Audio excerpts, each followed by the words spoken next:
Supreme court की जानिब से 190 मिलियन पाउंड वफाकी हुकूमत को ट्रांसफर करने पर वजीर आजम शहबाज शरीफ साहब ने chief justice of Pakistan justice Yahya Afridi साहब का शुक्रिया अदा किया है।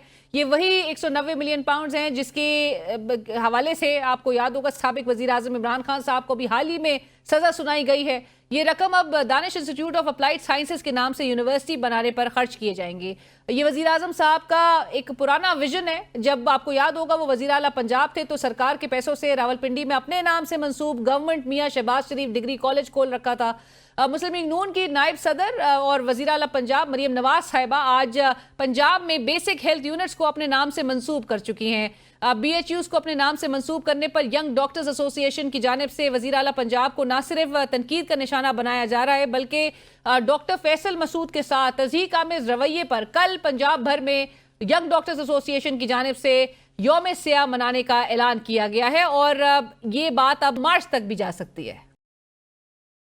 जबकि वजीर इत्तलात पंजाब आज़मा बुखारी साहिबा का गुज़िश्ता रोज़ कहना था कि मेयो अस्पताल में 1 अरब 33 करोड़ के फंड्स मौजूद थे। अद्वियात का स्टॉक मौजूद होने के बावजूद मरीज को बाहर से अद्वियात क्यों लानी पड़ रही थी, इसमें वजीर आला पंजाब की क्या गलती है? वजीर इत्तलात के मुताबिक मसला फंड्स की कमी नहीं, कमी थी तो फराइज को अंजाम की। मरियम नवाज हेल्थ क्लिनिक्स के जरिए जो BHUs के अंदर कोई इंसान तो क्या जानवर भी फटकता नहीं था, वहां पर उनको दोबारा आबाद करना हो, वहां अद्वियात की फराहमी करनी हो, ये सब काम चीफ मिनिस्टर साहिबा जो है वो कर रही हैं। 1 अरब 33 करोड़ रुपए के फंड न्यू हॉस्पिटल के पास अब भी मौजूद हैं। अद्वियात की जो बरनूला है जिसकी ज्यादा शिकायत की, वहां पर 1.25 लाख के करीब जो बनोला है वो इस वक्त स्टॉक में मौजूद है म्यू हॉस्पिटल के। अब वो स्टॉक में अगर मौजूद है और लोगों को बाहर से जो है वो लाने के लिए कहा जा रहा है तो इसके ऊपर सवाल किससे होना चाहिए। और नाज़रीन, इस वक्त हमें प्रोग्राम में ज्वाइन करें सदर यंग डॉक्टर्स एसोसिएशन जनाब डॉक्टर शोएब नियाजी साहब। डॉक्टर साहब अस्सलाम वालेकुम, बहुत शुक्रिया प्रोग्राम में ज्वाइन करने के लिए। आज आप प्रेस कॉन्फ्रेंस से भी खिताब कर रहे थे। कल के रोज़ जो ऐलान किया गया है यौम सियाह मनाने का, इसका मकसद सबसे पहले तो जानना चाहेंगे। बिस्मिल्लाहिर्रहमानिर्रहीम। Thank you madam for giving the time.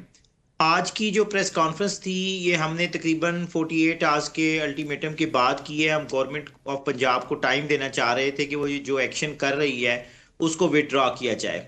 उसमें हमारा सबसे पहला एजेंडा ये था कि म्यू हॉस्पिटल के अंदर हमारे 2 सीनियर फैकल्टी मेंबरान जिसमें MS प्रोफेसर फैसल मसूद साहब जो आर्थोपेडिक्स के हेड भी हैं और प्रोफेसर एहसन नुमान साहब जो कि न्यूरोलॉजी के हेड ऑफ डिपार्टमेंट भी हैं और CEO के तौर पे अपनी जिम्मेदारियां सर अंजाम दे रहे थे, उनको एक कॉरिडोर में खड़े करके एक तो तज़हीक आमेज़ तरीके से उनकी वीडियो बनाई गई, उनको हथकड़ियां लगाने की भी धमकियां दी गई और उसके बाद उनको वहां से रिमूव कर दिया गया, हालांकि वो पहले ही अपना रिजाइन दे चुके थे। इस तज़हीक आमेज़ रवैये पे हमने इनको कहा था कि आप इस चीज़ के जिम्मेदारान का तयन करें कि वहाँ पे दवाइयाँ अगर नापैद थी, वहाँ पे ब्रेनुला और सिरिंजेस और ड्रिप्स नहीं आ रही थी, वहाँ पे इंजेक्शन या लाइफ सेविंग अद्वियात मुयस्सर नहीं थी, तो उसमें कसूर किसका है? तो इस चीज को उन्होंने कैटर करने की बजाय फौरी तौर पे जिस तरह इन्होंने डंक टपाओ की पॉलिसी होती है फौरी तौर पे आर्डर कर दिए और वहां से उनको रिमूव कर दिया गया। हमने प्रोफेसर फैसल मसूद साहब से बात की तो वो बेचारे इस हद तक सहमे हुए थे कि वो मेंटल ट्रामा की कंडीशन में थे, वो किसी हद तक अपना मौकफ देने की पोजीशन में नहीं थे। इस चीज को हमने लेके जब हमने अपनी जनरल काउंसिल की मीटिंग में रखा तो उसके बाद दूसरे दिन अभी इस चीज को 24 आवर्स भी नहीं गुजरे थे कि इंजेक्शन वाला वाकया हो गया जिसमें 2 गरीब मरीज जो वहां पे इलेक्टिव प्रोसीजर के लिए एडमिट थे, नौरीन और दौलत खान, वो जान की बाजी हार गए। इस पे हमारी वहां पे हम पहुंचे म्यू हॉस्पिटल के अंदर, हमने जब तमाम हकायक का जायजा लिया तो वो जो इंजेक्शन जिससे रिएक्शन हुआ था, ये इंजेक्शन पहले खानेवाल में रिपोर्ट हुआ था आज से 10 माह पहले, जब एक वहां की स्टाफ नर्स को उसके ड्रेस के अंदर ही गिरफ्तार करके उसको जेल में भेज दिया गया। उसके बाद नेगोशिएशंस हुई, उसको 3 दिन बाद नर्सों के एहतजाज पे रिहा कर दिया गया, लेकिन जो इंक्वायरी की गई उसकी इंक्वायरी की रिपोर्ट ठप कर दी गई। हमने 12 मुतालबा किया कि उस इंक्वायरी की रिपोर्ट को पब्लिक किया जाए, लेकिन गवर्नमेंट ऑफ पंजाब पब्लिक करने से कासिर रही। हमें जहां तक पता चला कि उसकी कड़ियां जो थी साबिक सेक्रेटरी अली जान से मिलती थी, क्योंकि वो सेंट्रल परचेज के नाम पे अपने किसी करीबी रुफका को नवाज रहे थे। किस्सा यहाँ पे खत्म ना हुआ, इसी इंजेक्शन से दोबारा रिएक्शन हुआ लेडी वेलिंगटन हॉस्पिटल के अंदर और वहां पे भी पेशेंट क्रिटिकल हुए, लेकिन अल्लाह ने बचा लिया कि वहां पे किसी जान का ज़िया ना हुआ, लेकिन उसकी इंक्वायरी भी दोबारा ठप कर दी गई।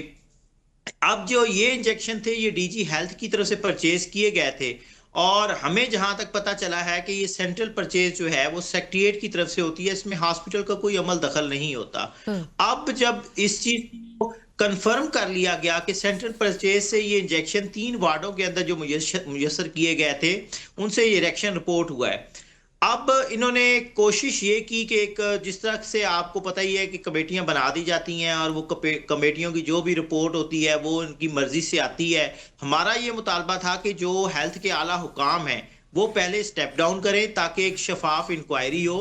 कीमती जानों का ज़िया हुआ है और ये तीसरी मर्तबा के खानेवाल में 2 मासूम बच्चे फौत हुए और अब 2 जवान डेथ हुए। सो आप कहते हैं कि डॉक्टर साहब, आप कहते हैं कि एक शफाफ इंक्वायरी हो इस हवाले से, लेकिन आपने जहां पर अभी जिक्र किया डॉक्टर फरूद साहब का, गुज़िश्ता रोज वजीर इत्तलात पंजाब की आज़मा बुखारी साहिबा वो जो प्रेस कॉन्फ्रेंस करी थी, उन्होंने डॉक्टर फैसल के मुतालिक कहा कि पंजाब के जो सूबाई मोतसिब हैं उन्होंने डॉक्टर फैसल को उनके रेजिग्नेशन का जो मामला था वो कह रही थी कि इस पर तहकीकात कर लेने की ज़रूरत थी, क्योंकि सूबाई मोतसिब ने उनको एक सेहत के मामले पर उनको एक नोटिस भेजा था, सवालात उनसे किए थे, और जिस पर वजीर इत्तलात कह रही थी कि डॉक्टर फैसल का जो रवैया था वो बड़े, उन्होंने जो टोन इस्तेमाल की वो काबिल एतराज़ थी, और उनको कंटेम्प्ट का नोटिस क्योंकि दिया गया था तो उन्होंने उससे बचने के लिए रेजिग्नेशन दे दी थी।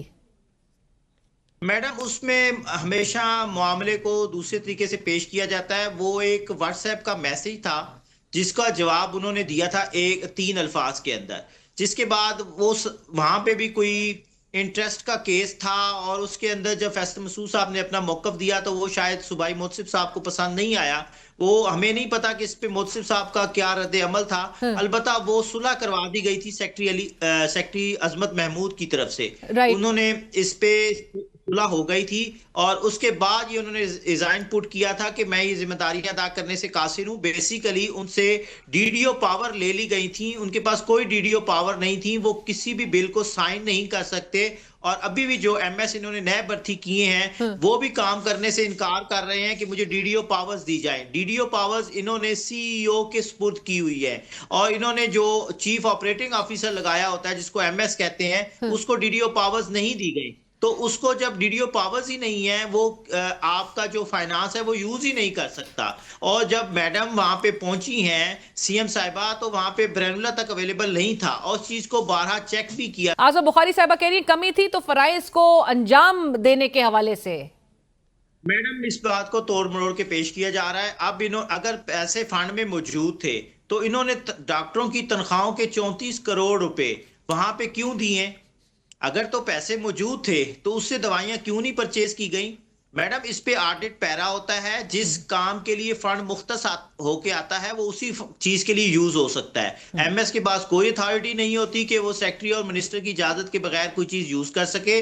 और पहले भी इसी फंड्स की वजह से वहां पे स्टेंट वगैरह नहीं मिले थे, और वहां के प्रोफेसर ऑफ कार्डियोलॉजी ने खत लिखा था, आपको शायद याद होगा, आज से 2 माह पहले, कि मेरे पास फंड्स की नॉन अवेलेबिलिटी की वजह से स्टेंट नहीं है और एको और कार्डिक मशीनें नहीं है। तो उसके बाद 1 अरब रुपए की जो ग्रांट मंजूर की गई और फौरी तौर पर उस प्रोफेसर ऑफ कार्डियोलॉजी को यहां से रिमूव कर दिया गया। ये हालात हैं। और अब डॉक्टर साहब, अब आप लोग जी जो आप लोग अब जो यौम सियाह मनाएंगे, और आपने ये कहा है कि ये फिर पूरे पाकिस्तान भर में और लॉन्ग मार्च का भी आपने इंदिया दे दिया है, आप लोग क्या चाह रहे हैं? आप डॉक्टर फैसल मसूद के साथ जो तज़हीक आमेज रवैया था उसको कंडेम करते हुए ये एक पूरी मूव की जा रही है, या इसका जो ब्रॉडर मकसद है वो मैं आपसे जरूर जानना चाह रही हूं कि आप लोग अब लॉन्ग मार्च की तरफ जाएंगे?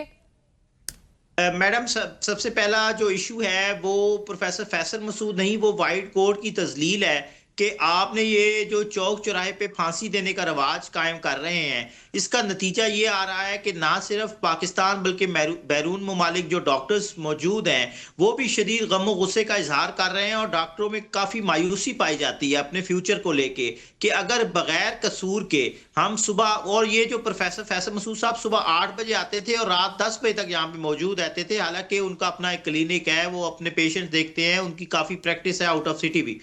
अब हम ये चाह रहे हैं कि ये जो मुतवातर वाकयात हो रहे हैं और फिर इनका मलबा डॉक्टर्स पे डाल, कल आपने उस्मा बुखारी की जो एक चार्जशीट उन्होंने यंग डॉक्टर्स के अगेंस्ट कर दी, हालांकि उनकी प्रेस कॉन्फ्रेंस इंजेक्शन के मुतालिक होनी चाहिए थी। उस चीज को छोड़ के उन्होंने यंग डॉक्टर्स का एहतिसाब करना शुरू कर दिया वहां पे बैठ के, जो कि अब 24 घंटे वहां पे हॉस्पिटल में मौजूद ही यंग डॉक्टर्स होते हैं। और ये बट डॉक्टर साहब, अगर आप लोग को अब बावर कराया जा रहा है कि यहाँ पर जिस किस्म की एक रिवाज देखने में आ रहा है, डॉक्टर शहरियार नियाजी साहब बोले थे and he is facing an FIR for speaking out, तो आपकी एसोसिएशन को कोई डर खौफ इस हवाले से नहीं है कि आप लोग को कोई कॉन्सिक्वेंसेस इसके फेस करने पड़ सकते हैं?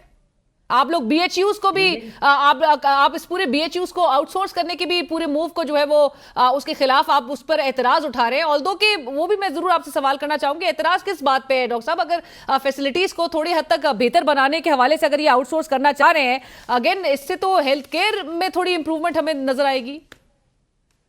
मैडम, जो डराने की बात है, मेरी इन्होंने 1.5 साल से ट्रेनिंग कैंसिल की हुई है। उसके बाद इनकी सेंट्रल इंडक्शन पॉलिसी के इंटरव्यू में मैं सिलेक्ट होके आया, इनके 7 प्रिंसिपल्स और VCs ने मुझे सिलेक्ट किया सेकंड फेलोशिप के लिए। एक फेलोशिप मैं पहले कंप्लीट कर चुका हूं, उस पे भी इन्होंने एक दिन मेरे ऑर्डर हुए और अगले दिन वो ऑर्डर भी विद हेल्ड कर लिए। मैं 2.25 साल से इनके वैसे ही टर्मिनेटेड हूं और इनके जुल्म का शिकार हूं, और पहले भी हम पे 302 का मुकदमा हो चुका है। ये कोई नई बात नहीं है, लेकिन डॉक्टर कम्युनिटी की तजलील हमें बर्दाश्त नहीं है। ये जो मुझे मेरी ट्रेनिंग कैंसिल की गई, वो पीछे साहिवाल इंसिडेंट पे जब इमरान हसन प्रोफेसर साहब को हथकड़ियां लगाई गई थी और मैंने OPD की स्ट्राइक कॉल की थी पिछली दफा, तो उस पे मुझे टर्मिनेट किया गया था। तो अब भी ये, अब तो मैं पहले ही टर्मिनेट हूं, अब गिरफ्तारी रह गई है, वो कर ले, वो शौक पूरा कर ले। मेरे ख्याल में जितना बदतरीन फिस्तायत का दौर चल रहा है, सिविल मार्शल लॉ ये कैफियत है, तो शहरियार नियाजी तो बेचारे वो तो गवर्नमेंट जॉब भी नहीं कर रहे। डॉक्टर साहब, इस कॉल को पूरे ऑल ओवर पाकिस्तान से डॉक्टर सपोर्ट कर रहे हैं? जी मैडम, इस पे KPK के जो असफंज यार खान हैं और सूबा सिंध के जो सदर हैं और सूबा बलूचिस्तान के जो सदर हैं, उन्होंने अपनी पहले ही प्रेस रिलीज दे चुके हैं और उन्होंने शदीद कंडेम किया है और वो हमारे साथ इजहार यकजहती के लिए पंजाब भी आना चाहते हैं। लेकिन अभी हमने उनको लॉन्ग मार्च में जरूर दावत देंगे इंशाल्लाह, और ये लॉन्ग मार्च तारीखी होगा। राइट। और आखिर में सिर्फ BHUs की आउटसोर्सिंग की जो मुखालफत आप लोग की तरफ से की जा रही है, उस पर जरूर बता दें, मुखालफत क्यों? आपको नहीं लगता कि थोड़ी एफिशिएंसी बेहतर बनाने में या प्रोफेशनलिज्म लाने में और जो शॉर्ट कमिंग्स थी उसको पूरा करने में प्राइवेट ऑपरेटर्स अगर इस चीज को देखेंगे तो वो थोड़ा बेहतरी की तरफ हेल्थ केयर पूरे निजाम को लेकर जा सकेगा? मैडम, इन्होंने 200 का पायलट प्रोजेक्ट लॉन्च किया था, हमने इनको वेलकम किया था। वो पायलट प्रोजेक्ट का नतीजा अब भी ये आया है कि लोगों ने, डॉक्टर्स ने इनको वापस करना शुरू कर दिए हैं। ये जहां पे 110 पेशेंट्स देखे जा रहे थे, वहां पे ये 32 पेशेंट्स के हिसाब से पैसे दे रहे हैं और एक पेशेंट के पर पैसे ये 400 देते हैं। 400 में उसको दवाई भी मिलेगी, वो डॉक्टर भी अपना खर्चा निकालेगा, वहां पे LH भी होगी, वो भी अपना खर्चा उसको भी दिया जाएगा, नर्स को भी दिया जाएगा, डिस्पेंसर को भी दिया जाएगा, वहां की मेंटेनेंस का खर्चा भी होगा। आप सोचें, उसके बाद बचेगा सिर्फ पैनाडॉल की एक गोली। और उसके बाद जो नाम की तख्तियां लगाई जा रही हैं, ये जो इदारे हैं, ये जो BHUs हैं, इनके ऊपर गवर्नमेंट ऑफ पंजाब अपने जाती नाम की तख्ती नहीं लगा सकती। ये गवर्नमेंट के जो भी हैं इदारे हैं, इनके ऊपर आप अपने नाम की तख्तियों के साथ क्लिनिक किए, किसी की जाती मलकियत नहीं है। आज भी प्रेस कॉन्फ्रेंस में हमने chief justice Lahore high court से और चीफ जस्टिस ऑफ पाकिस्तान से ये मुतालबा किया है कि ये जो जाती नमूदो नुमाइश है, इस पे तो कम से कम इस पे का नोटिस लिया जाए। ये तो आपने वर्बली मुतालबा किया है, कोई पिटिशन ले जाने का इरादा रखते हैं?